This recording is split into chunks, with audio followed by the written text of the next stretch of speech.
All right, we are back here on Retirement for Life podcast. Today is going to be a great day. First of all, the topic that we're going to talk about is perfect for savers, retirement savers.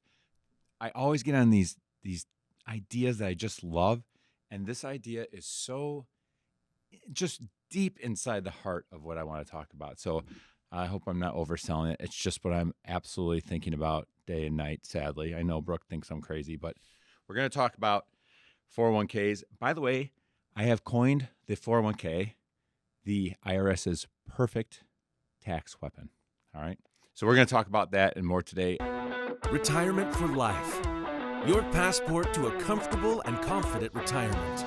The podcast that's equal parts education and entertainment, where we break down the retirement maze with a dash of fun and a heap of wisdom from your host, Christian Sear CPA, the passionate retirement specialist and president of Sear Financial Wealth Advisors, the independent registered investment advisor specializing in the AIM Retirement System.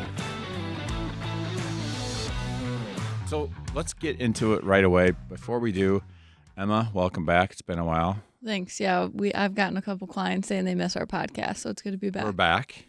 And today we are bringing on our friend Ian. Ian Nichols, been an advisor here for, has been 7 years now. Yep. So a lot of times people talk to Ian and they say, who the heck are you?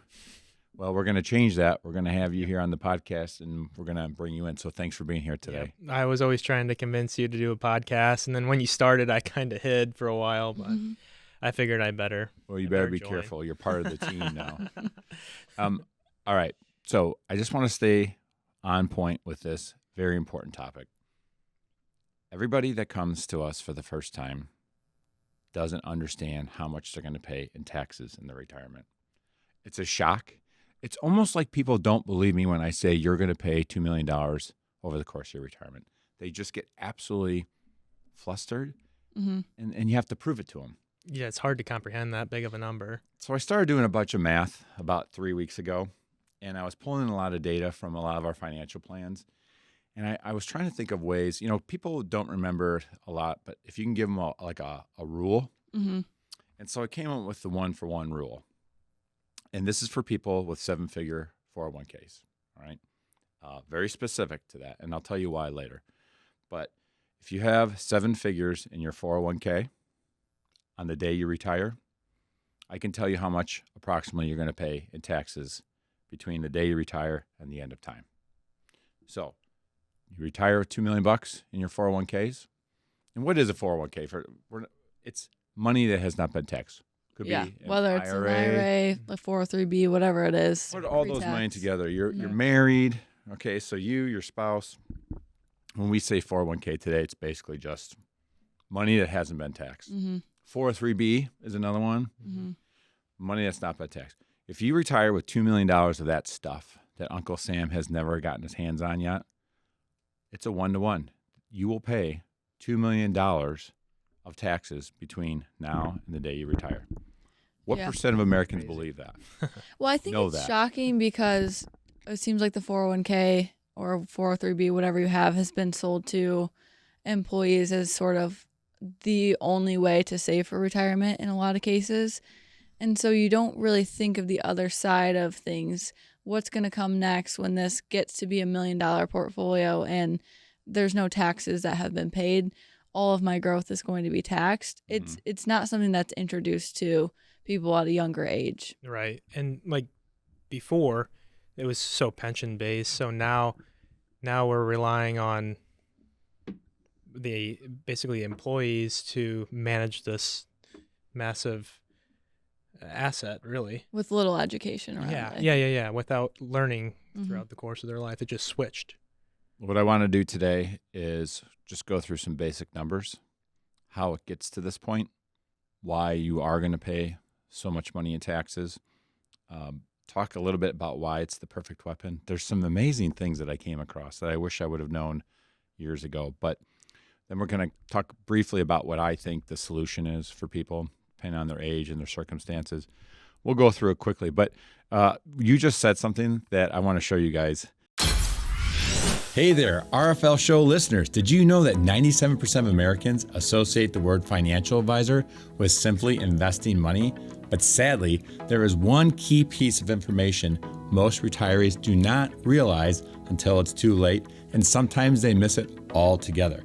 And although retirement is this great emotional victory, sadly, it's actually the beginning of the most treacherous part of your financial life. If you're considering working with a fiduciary who works exclusively with retirees and those nearing retirement, go to aimassessment.com. That is AIMassessment.com.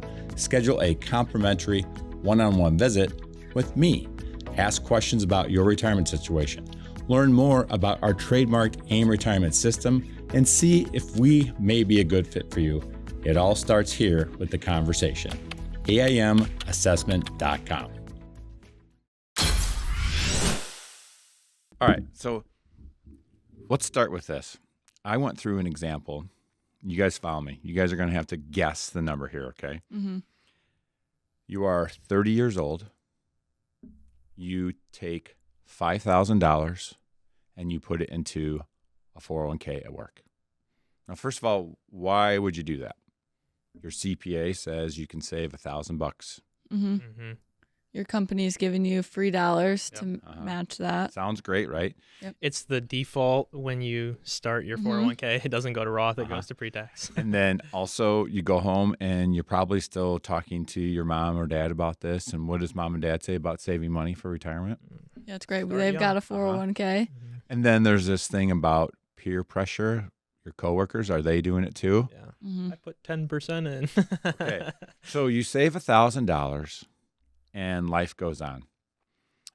Fast forward to age 75. You really haven't touched it. Mm-hmm. Now what happens? You have to take some money out of it. Yep. Required minimum distributions. And now it goes on, and eventually you pass away. And even though you're taking money out of this every year, 75, 76, 78, now you're gone. There's still money in the 401k. Who gets the 401k? Your beneficiaries, your kids. Kids. Do they pay taxes on it also? Oh, yeah. All right. So the question is that lifetime story I just told you. Remember, I saved $1,000. It's actually $1,100. Okay. Mm-hmm. I'm using the same tax rate throughout. Mm-hmm. The $1,100 that I didn't pay Uncle Sam back when I was 30. How much taxes do you think Uncle Sam ends up collecting over the course of that story I just gave you? When you start paying taxes at 75, at 76, at 77, when your kids inherit this 401k and they start paying taxes over 10 years, there's no wrong guess here. But I will tell you the number is, I will tell you this, it's less than 6 figures. I was gonna say at 15,000, but I could be way off. Yeah, I'm struggling here too. I go back and forth. Just throw a number out. 21. Okay. The answer is over $40,000 taxes collected by Uncle Sam. Okay. And we're not going to get crazy here because I could argue that it's even more because of what your tax rate is going to be in retirement. Yeah. But so perfect weapon, Internal Revenue Code, 401k. Yeah. We'll get you a $1,000 discount on your taxes. Mm-hmm. Yeah. And we know we're going to collect $40,000 down the line. Does that not sound like the perfect business? Yeah. Brooke, do you have another business where I can just, turn $1,000 into $41,000? No. It's not very easy. And that's guaranteed too. It's crazy. They're getting their money. All right. One way or the So other. this was a 64-year-old couple. Brooke can put up the assumption on the screen. But what I did is I basically said, let's take this couple and let's give them 4 different circumstances. And of course, what do we know about people? The more money they make, the more money they spend. Yeah. This is the average spending for people who have more money. We've seen that, Emma. Yeah. We've seen that, Ian. But this is how much taxes they're paying. If you look on that right-hand column, that's how much taxes they're paying in the last year of their work. So when I say to people, you are going to pay more taxes at age 80 in retirement than when you are working, they think you're nuts. Yeah. Totally. It's not true. You'll pay as much as twice as much taxes when you're 80. Oh, yeah. Again, who am I talking to here? People who have seven figures saved. Why is that? 3 reasons. Social Security, that's a lot of money. Mm-hmm. Required minimum distributions, that's a lot of money. But here's that one-for-one relationship. You can see pretty much it's between 80 to 140%. So yeah. what do you guys think about all those taxes? I think a lot of the 60-year-olds that we talk to in that age range that are thinking about retirement or have just retired have a large balance in their 401k. And a common thing that I hear is, well, my RMD is only going to be 4%. Well, you know what we're missing then is that 15 years of growth up until the RMDs start, and the fact that RMDs continue to increase every year. Mm-hmm. And then we have the unknowns. What are tax rates going to be when you're 80? How long are you going to live? And generally, they're not thinking about, well, they have Social Security too. Mm-hmm. So that's on top of it. Yeah. Last year I made that video that got 300,000 views or close to it about the hidden Roth conversion window. And the whole premise is that tax rates are going to go up. Mm-hmm. And I read a paper from Morton that said to solve the U.S. debt problem, effective income taxes rates will have to go up 33%. And then I looked back, and that's exactly where rates were basically when Reagan got in office. Mm-hmm. And then, so my whole premise is that rates are going to go up. Do you think that's maybe I'm crazy about that. Have you ever thought about that? Seriously? Like, am I overdoing it as the leader of the pack here saying taxes are going to go up, taxes go up? Is it possible that they don't go up? There's only so many solutions to the country's debt and where we're headed. And we just saw in the last year what happens when we look at the other side of the coin, which is reducing spending of the U.S. government. It's not possible to the extent that, some people thought. So I do think taxes are really the one area left that can make meaningful change. And when we're talking about a long period of time in this case, there's a good chance that over that period, things change in a meaningful way. I mean, selfishly, I'd like to think that they're not going to go up, but that's not what I'm planning for, definitely. Mm-hmm. And I think it's not smart to plan that they're going to go down, because you're not out anything different if they stay the same. Right. You're still gonna save the amount of money that we're planning for, and it's really hard for people to comprehend that. But I feel like when they do enough research and start to get the itch for finding out oh wow, I'm really gonna save that much, I think that's when it makes more sense and starts to click, and like I need to do something.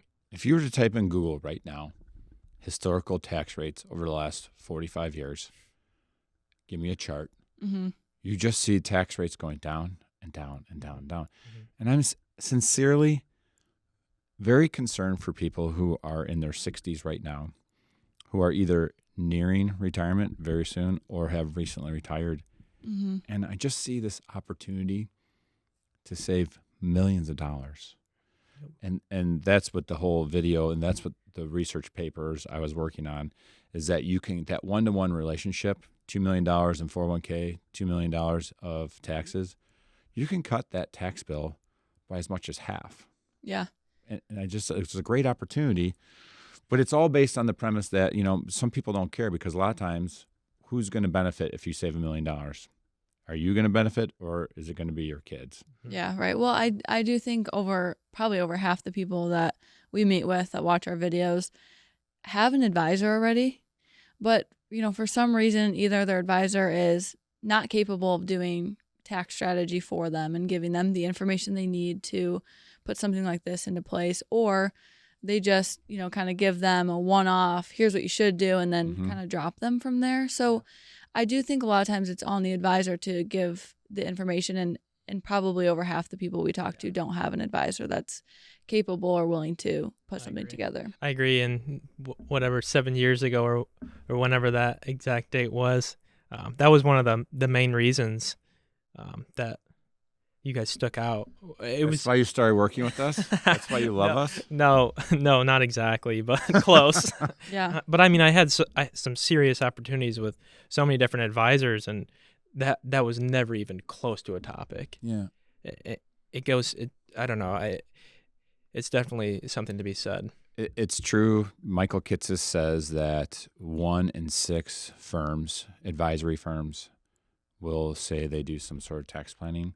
But when you really get to the actual filings that they file with the SEC, 1.5%, 1.45% of firms in America actually are doing it.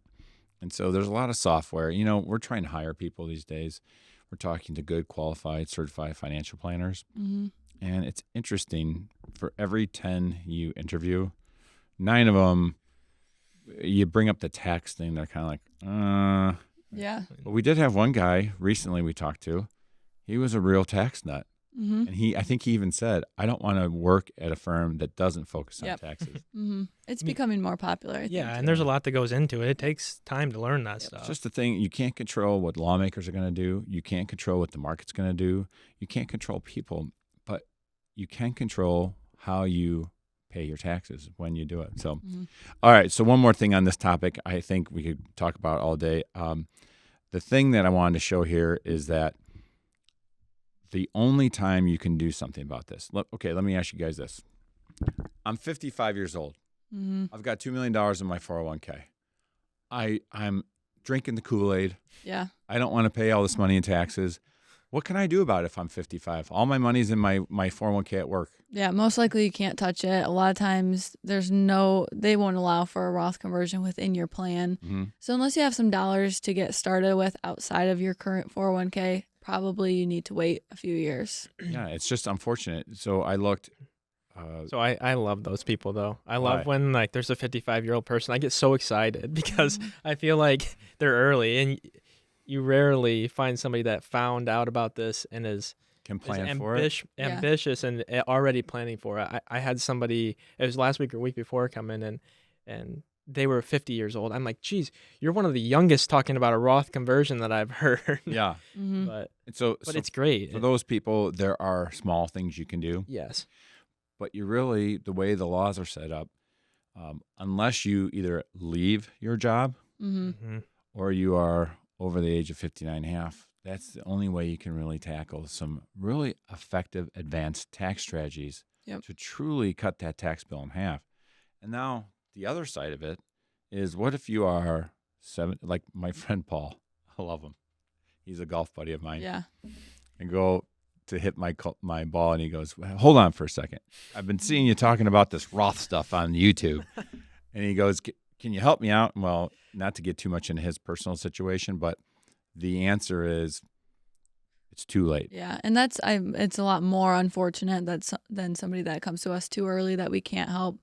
It's to the point where you've kind of missed your window. So it's really not too early. Why can't I do a Roth conversion at 74? Your RMDs have already started, so it complicates the process and really makes that income window very small. And my Social Security's also started too. Yeah. Any conversion you do will be at a higher tax rate. It's almost like people don't realize this is an issue until they're in the middle of the storm. Yeah. Right. And it's too late, right? You're in your late 50s or 60s. You should have some sort of plan. Even if it's a Roth conversion doesn't make sense for me, you should have an advisor who can tell you that. I agree. All right. So that is what I wanted to talk about today. I think that there is a true tax storm coming for these people. There is $8 trillion, by my estimation, of money in the United States of America that has not yet been taxed. Mm-hmm. Uncle Sam cannot wait to get their hands on it. And for seven-figure savers, the reason I pick on seven-figure savers is because these people don't necessarily, the day they retire, need to even take money from their 401k. Typically, if you've done a good job saving, you've made good money, you have other sources of income. Mm-hmm. And so the first 2 or 3 years of retirement, you're not really pulling this. This 401k just grows and grows. And even when you mentioned RMDs earlier, this is one fact that I came across that I just thought was fascinating. So the first percentage year, so let's just say 75, your CPA calls you up. They say, you got to take money out of your 401k. Is it going to be taxable? Yes. Do you need to take all this money out of your 401k? No, but you have to. It's going to be 3.5% to 4%.